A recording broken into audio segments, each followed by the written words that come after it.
Mon nom est Erika Marlowe. Jamais je n'aurais imaginé raconter cette histoire, mais après ce que Jésus m'a révélé lors de mon expérience de mort imminente, j'ai compris que je n'avais pas le choix. Ce que j'ai vu est bien trop important pour être gardé pour moi seule, surtout en ces temps troublés que nous traversons. Tout s'est passé le 12 octobre 2023. Je rentrais chez moi après une longue garde en tant qu'infirmière à l'hôpital St. Mary's. J'étais exténuée, mais impatiente de retrouver mon mari et nos 2 enfants. La dernière chose dont je me souviens, c'est la lumière des phares d'une voiture fonçant droit sur moi, sur cette route rendue glissante par la pluie. Puis, tout a basculé. Les médecins ont dit plus tard à ma famille que j'étais cliniquement morte pendant 7 minutes et 23 secondes. Mais là où j'étais durant ces minutes, cela m'a semblé une éternité. Ce que Jésus m'a montré sur un immense mensonge à venir, sur la façon dont tant de personnes accepteront quelque chose d'effroyable sans même s'en rendre compte, continue de me glacer l'âme. Juste après l'impact, j'ai eu l'étrange sensation de flotter au-dessus de mon propre corps. J'ai vu les secouristes lutter désespérément pour me réanimer. Pourtant, je ne ressentais ni douleur ni peur. Seulement une paix profonde, indescriptible. Je les ai observés alors qu'ils transportaient mon corps blessé vers l'ambulance. Leurs gestes étaient rapides, mais précis. L'un d'eux, un jeune secouriste au regard bienveillant, murmurait une prière en s'affairant. Je voulais lui dire que tout allait bien, que je ne souffrais plus. Mais bien sûr, c'était impossible. C'est alors que tout autour de moi a commencé à être inondé de lumière. Mais ce n'était pas une lumière comme celle du soleil ou d'une lampe. C'était une lumière vivante, pure, qui semblait venir de partout et de nulle part à la fois. La scène des secouristes s'est estompée et j'ai eu l'impression d'être aspirée vers le haut, enveloppée par cette clarté indescriptible. Et c'est alors que j'ai entendu sa voix. Erika. Mon âme a tremblé de reconnaissance. C'était Jésus. Je ne pouvais pas voir clairement son visage au début à cause de l'intensité de la lumière, mais je savais, au plus profond de mon être, que c'était lui. Sa présence dégageait à la fois un amour infini et une autorité absolue. Des larmes ont commencé à couler, non pas de mes yeux, mais de mon essence même, de mon âme. À mesure que mes yeux spirituels s'habituaient à cette lumière, son image devenait plus nette. Il était à la fois familier et indescriptible. Ses yeux, il y avait une profondeur en eux, une immensité qui semblait contenir tout l'univers. L'amour et la sagesse que j'ai ressentis à cet instant étaient au-delà des mots. Je me suis sentie totalement connue, totalement comprise. Chaque péché, chaque doute, chaque peur que j'avais portée en moi était là, mise à nu devant lui. Et pourtant, son amour restait inébranlable. « Ma fille », dit-il, sa voix débordant de tendresse et d'autorité. « Je t'ai amenée ici pour une raison. Ce que je vais te montrer doit être partagé avec mon peuple. Beaucoup sont endormis, et la tromperie qui arrive est bien plus grande qu'ils ne peuvent l'imaginer. » D'une manière que je ne pouvais pas expliquer, j'ai réussi à répondre, sans même utiliser de mots. « Seigneur », ai-je murmuré en mon âme, « je ne suis qu'une simple infirmière. Qui voudra m'écouter ?» Il a souri, un sourire à la fois doux et empreint de force. J'ai toujours utilisé les humbles pour confondre les sages. Ne te préoccupe pas de qui écoutera. Ta mission est de témoigner de ce que je vais te montrer. Le reste, c'est moi qui m'en charge. Et sur ces paroles, Jésus a pris ma main. Soudain, nous nous sommes retrouvés debout, dans ce qui ressemblait à une rue ordinaire d'une ville. Mais d'une certaine manière, je savais que nous étions en train de voir des événements du futur proche. À première vue, tout semblait identique au monde que nous connaissons aujourd'hui. Mais en y regardant de plus près, il y avait quelque chose de subtilement différent. « Regarde attentivement », m'ordonna Jésus.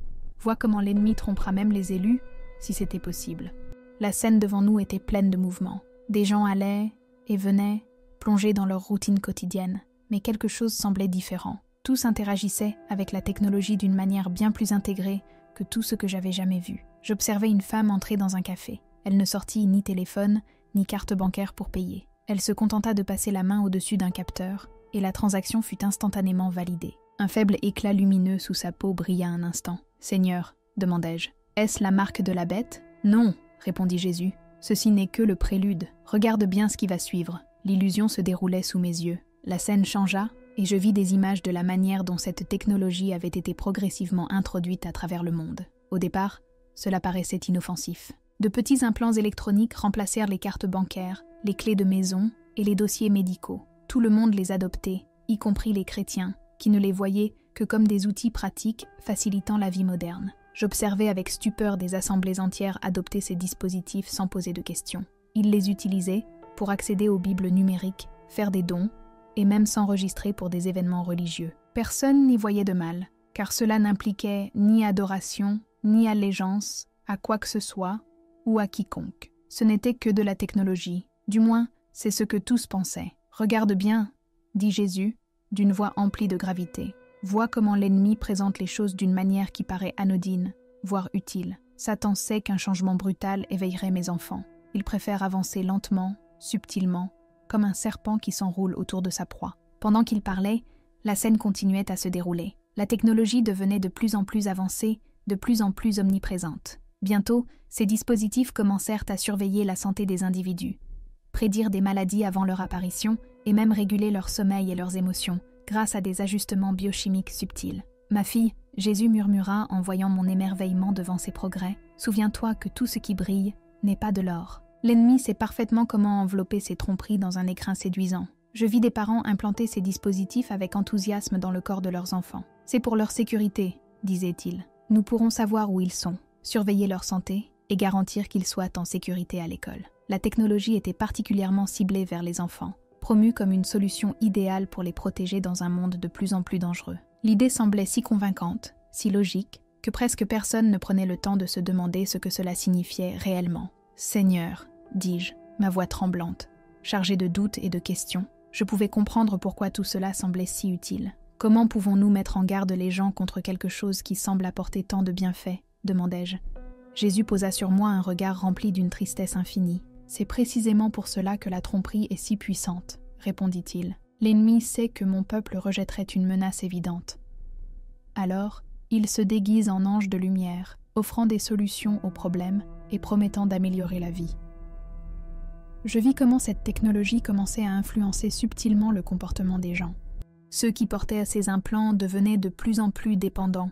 Pour tout, réguler leurs émotions, prendre des décisions, les dispositifs suggéraient quoi manger, quand dormir, avec qui passer du temps, et même comment penser sur certains sujets. « Regarde attentivement », Jésus me dit en me montrant une famille réunie autour d'un dîner. La scène montrait des parents et leurs enfants assis à table, mais quelque chose semblait étrange. Les conversations étaient mécaniques, presque scriptées. Les émotions étaient contrôlées, mesurées. Ces dispositifs influençaient, de manière presque imperceptible, leurs humeurs, leurs pensées et même leur personnalité. « Ne voient-ils pas ce qui leur arrive ?» demandai-je, le cœur serré par cette vision troublante. « Ils ne voient que les avantages, » répondit Jésus. « Ils constatent une meilleure santé, plus de stabilité, une commodité accrue. Mais ils ne réalisent pas qu'ils échangent leur libre arbitre, leur capacité à me choisir librement, contre ces conforts éphémères. » La vision changea, et je vis des scènes de différentes parties du monde. Chaque pays adoptait la technologie d'une manière unique, adaptée à sa culture, mais l'objectif sous-jacent restait le même, créer une dépendance et un contrôle. Dans certains endroits, la technologie était introduite par le système de santé, ailleurs, par des incitations financières, dans d'autres, par la pression sociale et la peur d'être laissé pour compte. Mais le message était toujours le même, c'est le progrès, c'est nécessaire, c'est pour votre bien. Je vis ensuite comment ceux qui osaient questionner cette technologie étaient mis à l'écart. Ils étaient étiquetés comme complotistes, ennemis du progrès, ou simplement des gens effrayés par le changement. Même dans les églises, ceux qui exprimaient des inquiétudes étaient souvent ignorés ou discrédités. Certains étaient traités de paranoïaques, d'autres accusés de manquer de foi en la protection de Dieu. « Mon peuple périt faute de connaissance », déclara Jésus, citant les Écritures. « Ils ont oublié que je les ai avertis d'être prudents comme les serpents et simples comme les colombes. Ils ont embrassé la sagesse du monde et ont oublié celle qui vient d'en haut. » La scène changea de nouveau. Je vis comment cette technologie affectait le développement des enfants. Les plus jeunes, ceux qui grandissaient avec ces implants, présentèrent des différences subtiles, mais significatives, par rapport à ceux qui ne les avaient pas. Leur capacité à penser par eux-mêmes, à ressentir des émotions sincères et à être réceptifs spirituellement diminuait. « L'ennemi vise les jeunes », expliqua Jésus, parce qu'ils acceptent sans questionner ce que les générations plus âgées examineraient avec prudence. Toute une génération est en train d'être préparée à accepter ce qui va arriver. Je vis ensuite les systèmes éducatifs se transformer pour intégrer pleinement cette technologie. Les enfants étaient conditionnés à croire que ces implants faisaient partie intégrante d'eux, tout aussi naturelle que n'importe quelle autre partie de leur corps. On les encourageait à faire davantage confiance aux directives de ces dispositifs qu'à leurs propres instincts, à la sagesse de leurs parents et, en fin de compte, à la parole de Dieu. « Seigneur, » murmurai-je, la voix tremblante. « C'est effroyable. Comment les gens ne voient-ils pas où cela mène? Parce qu'ils regardent avec leurs yeux physiques et non avec leurs yeux spirituels, répondit Jésus. Ils ne voient que les bénéfices superficiels, mais pas le coût spirituel. Ils perçoivent les avantages immédiats, mais ignorent les conséquences éternelles. Soudain, la scène changea radicalement. Je vis le chaos s'emparer du monde. Des banques s'effondraient, des réseaux électriques tombaient en panne, les chaînes d'approvisionnement se brisaient, les gens étaient terrorisés, désespérés, en quête de solutions. Maintenant, regarde bien, dit Jésus, car c'est ainsi que la marque sera introduite. Je vis des dirigeants mondiaux apparaître sur des écrans partout dans le monde, annonçant une nouvelle solution. Ils expliquaient que la technologie existante, à laquelle tout le monde était déjà dépendant, devait être mise à jour vers un système nouveau, plus sûr. Ils la présentaient comme un pas nécessaire pour éviter de futures crises. Sois attentive, poursuivit Jésus, à la manière dont ils vont introduire cela. Je regardais alors que les médias promouvaient cette mise à jour. Elle était présentée comme une simple évolution logique de la technologie que tout le monde utilisait déjà. Des dirigeants religieux apparurent à la télévision, rassurant leurs fidèles. Ce n'est que de la technologie,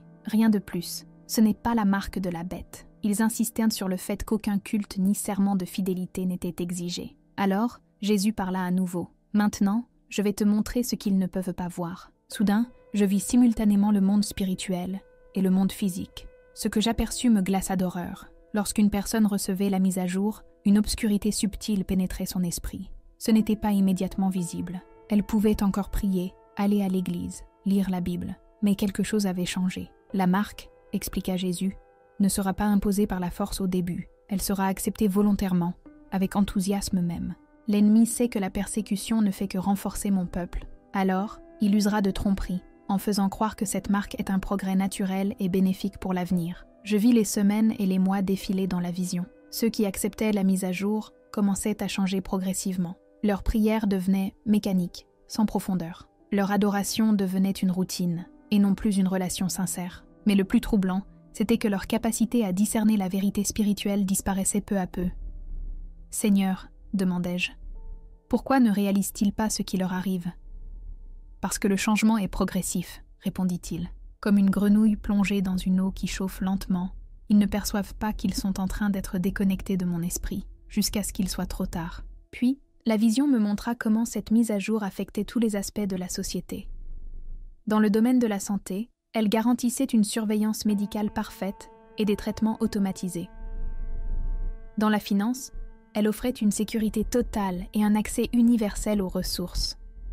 Mais ce qui brisa mon cœur, ce fut de voir des familles entières prendre cette décision ensemble.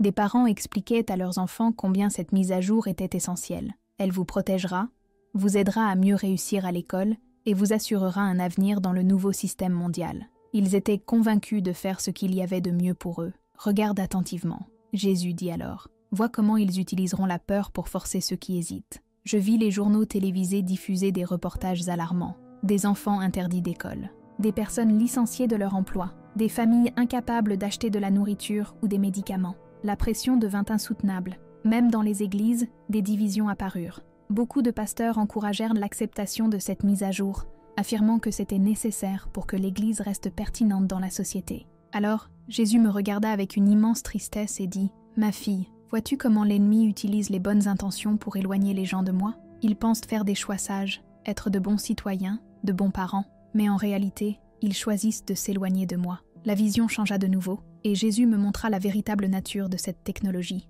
Ce n'était plus un simple implant physique. D'une manière mystérieuse, elle était désormais intégrée à la conscience humaine. Les pensées, les émotions, et même la capacité de connexion spirituelle des gens étaient altérées. C'est là que réside le véritable danger, expliqua Jésus. La marque ne se contente pas de contrôler ce que les gens peuvent acheter ou vendre. Elle change leur nature même. Elle corrompt l'image de Dieu dans laquelle ils ont été créés. Je vis comment cette mise à jour affectait les générations différemment. Les plus âgés résistaient souvent, se souvenant d'un temps plus simple. Les adultes d'âge moyen l'acceptaient par pragmatisme. Mais les jeunes, ils embrassaient ce changement avec enthousiasme, le considérant comme la prochaine étape de l'évolution humaine. « Seigneur, demandai-je, qu'arrive-t-il à ceux qui acceptent cette mise à jour ?» L'expression de Jésus devint grave, alors qu'il me révélait les conséquences spirituelles. Ceux qui l'acceptent volontairement scellent leur destin éternel. Cette mise à jour ne modifie pas seulement leur corps, elle change profondément leur capacité à se connecter à moi. Ils ne peuvent plus ressentir la conviction du Saint-Esprit, ils ne peuvent plus comprendre la vérité spirituelle. Je vis alors, horrifié, les effets de cette transformation sur les gens. Ceux qui autrefois étaient des croyants fervents devinrent spirituellement insensibles. Ils pouvaient encore parler de Dieu, mais ne ressentaient plus sa présence. Ils citaient les Écritures, mais n'éprouvaient plus leur puissance. Ils priaient, mais leurs paroles étaient vides. Ils évoquaient Dieu, mais n'entendaient plus sa voix. « Mais Seigneur, demandai-je, et ceux qui refusent ?» La scène changea à nouveau. Je vis alors un autre groupe. C'étaient ceux qui avaient rejeté la mise à jour. Ils subissaient des épreuves croissantes. Impossible d'acheter de la nourriture dans les marchés habituels. Impossible d'inscrire leurs enfants à l'école publique. Beaucoup avaient perdu leur emploi. Mais spirituellement, ils brillaient comme des phares dans une obscurité grandissante. « Ceux-ci sont mes fidèles, dit Jésus, rempli d'un amour profond. Ils voient ce que les autres ne peuvent pas voir, car ils ont gardé leurs yeux spirituels ouverts. Ils ont étudié ma parole et appris à discerner la vérité du mensonge. Je vis ces croyants se rassembler en communauté. Ils soutenaient les uns les autres, partageaient leurs ressources et aidaient ceux qui traversaient des épreuves. Ils n'étaient ni violents, ni guidés par la peur. Ils étaient paisibles, mais inébranlables dans leurs convictions. « Seigneur, comment les gens pourront-ils reconnaître cela quand cela commencera ?» demandai-je. Jésus répondit avec clarté. « Premièrement, observez les technologies qui promettent d'améliorer l'être humain au-delà de ce que j'ai créé. L'ennemi proposera des améliorations pour l'esprit et le corps, mais cela aura un coût pour l'âme. Deuxièmement, soyez attentifs lorsque la commodité devient une obligation. Ce qui commence comme un choix finit toujours par devenir une nécessité. Troisièmement, observez comment la technologie affecte les enfants. L'ennemi cible les jeunes, sachant qu'ils accepteront plus facilement ce que leurs parents auraient remis en question. Quatrièmement, notez comment cela modifie la relation des gens avec moi. Tout ce qui affaiblit la sensibilité spirituelle, qui rend la prière plus difficile ou plus lointaine, doit être un signal d'alarme. Puis, au milieu de cette obscurité, un miracle se produisit. Je vis la lumière percer les ténèbres. Ceux qui avaient refusé la marque étaient allés protéger et pourvus de manière surnaturelle. Ils étaient remplis d'une paix qui défiait totalement les circonstances qu'ils vivaient. « Mon peuple ne sera pas abandonné », m'assura Jésus. « Tout comme j'ai pris soin d'Élie près du ruisseau et de mon peuple dans le désert, je prendrai soin de ceux qui resteront fidèles à moi. Je vis des anges entourer les maisons des croyants, les protégeant de tout mal. Je vis des provisions miraculeuses, des aliments se multipliaient, les besoins étaient comblés d'une manière inattendue. Mais plus important encore, leur relation avec Jésus devenait plus profonde, plus forte à travers ces épreuves. « Seigneur, demandai-je, que doivent faire les gens pour se préparer ?» Jésus répondit avec fermeté, « Dites-leur de fortifier leur relation avec moi dès maintenant, avant que la tromperie n'arrive. Ils doivent connaître ma voix si bien qu'ils puissent immédiatement discerner lorsque quelque chose ne vient pas de moi. Dites-leur d'étudier ma parole avec diligence. Toutes les réponses y sont, mais il faut connaître la vérité pour reconnaître les mensonges. Dites-leur de bâtir des relations sincères avec d'autres croyants. Ils auront besoin les uns des autres dans les temps à venir. Apprenez à vos enfants à m'aimer plus que les commodités du monde. Et surtout, dites-leur de ne pas avoir peur. J'ai vaincu le monde, et ceux qui me resteront fidèles partageront ma victoire. » Soudain, je ressentis comme une force qui me tirait en arrière. « Il est temps pour toi de retourner, » dit Jésus. « Souviens-toi de tout ce que tu as vu. »« Mais Seigneur, » protestai-je, « j'ai encore tant de questions à poser. » Son sourire était rempli d'un amour infini. « Ce que je t'ai montré est suffisant. Partage-le fidèlement. Ceux qui ont des oreilles pour entendre, entendront. » La prochaine chose dont je pris conscience, c'est que j'étais de retour dans mon corps, entouré d'équipements médicaux et de visages inquiets. Les médecins étaient les stupéfaits de ma récupération, mais moi, j'étais bien plus bouleversée par tout ce que j'avais vu. Cela s'est passé il y a 6 mois. Depuis, j'ai observé la technologie évoluer exactement comme Jésus me l'avait montré. Chaque fois que je vois des nouvelles sur les implants numériques ou l'intégration de la biotechnologie, je me rappelle ces avertissements. Beaucoup de gens me demandent si je suis contre toute forme de technologie. Non, je ne le suis pas. J'utilise encore mon téléphone et mon ordinateur. Mais je suis extrêmement prudente avec tout ce qui interfère directement avec le corps ou l'esprit humain. Jésus m'a montré qu'une ligne sera franchie, et une fois traversée, il n'y aura plus de retour en arrière. Je partage cette histoire maintenant, car Jésus m'a clairement montré que le temps est court. La technologie qui mènera finalement à la marque est déjà en cours de développement, et la crise qui précipitera son adoption approche rapidement. Si vous lisez ceci, prenez cela au sérieux. Étudiez votre Bible. Priez pour recevoir le discernement. Renforcez vos relations avec d'autres croyants. Mais par-dessus tout, développez une relation si intime avec Jésus que vous puissiez immédiatement reconnaître tout ce qui tenterait de s'interposer entre vous et lui. Rappelez-vous, La marque ne viendra pas sous une apparence ouvertement maléfique. Elle sera présentée comme une solution au problème, comme un moyen d'améliorer la vie. Mais aucune commodité ne vaut la perte de votre connexion avec Dieu. Jésus m'a dit que beaucoup ne croiraient pas cet avertissement, et ce n'est pas grave. Mon rôle n'est pas de convaincre tout le monde.